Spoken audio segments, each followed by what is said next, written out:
live from Guildhall. Tom, first of all, what is the Freedom of the City Award? Well, the Freedom of the City is not really an award. What it is, it's a sort of ancient passport to be able to trade in the City of London. It's what was given to people who wanted to be able to do business within the square mile about 800, 900 years ago. And so what they'd be given is this little certificate here, which has your name across it, and it would be giving you permission to do your business. Nowadays, that doesn't really hold much weight, because under really in the 1800s, sort of the guild structure of those livery companies was massively liberalised, and anyone who wants to can now do business in the City of London. But these freedoms are still given out sort of to respect that history. It does allow me to do one thing, though. I can now drive a herd of sheep across London Bridge if I so wish. I don't know if I'll take advantage of that or not. I'm sort of tempted. That sounds very useful, doesn't it? Yes. Really? I'm not sure. So I'm told your recipients aren't actually allowed to call it an award. They have to call it a recognition. Right. But how does one get nominated for this recognition? And I'd love to see that plaque again, because it does look quite fancy. Yeah, it is quite fancy. It's going to definitely go up on my kitchen, I think. But there we go. And I've also been given a little book of the rules of the conduct of life.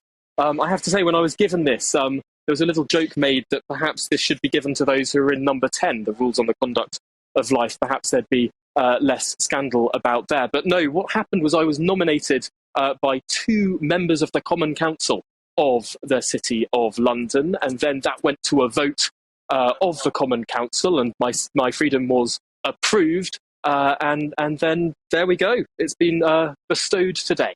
What are their names? I'm going to write to them as well. I want some of that freedom thing. I'm joking.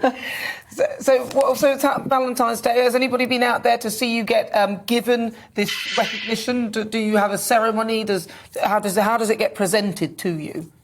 That's right. There's a ceremony in the Guildhall behind me where I read out a declaration. I have a handshake. I sign my name into an old book, and also after the ceremony, we're shown around all of these documents and older freedoms that have been given out. There are many people, from Disraeli to Pitt the Younger to Margaret Thatcher to even Morgan Freeman, who have been through this ceremony and granted this freedom. So it's really interesting to see all the history to this, as well as be handed it today. And I'm here with my family, actually, my mum, my dad, and my sister. My mum, who is ably holding my phone for me right now, we have come down, which has been an absolute treat. But it's really interesting. Some of the old artefacts in the Guildhall have been really quite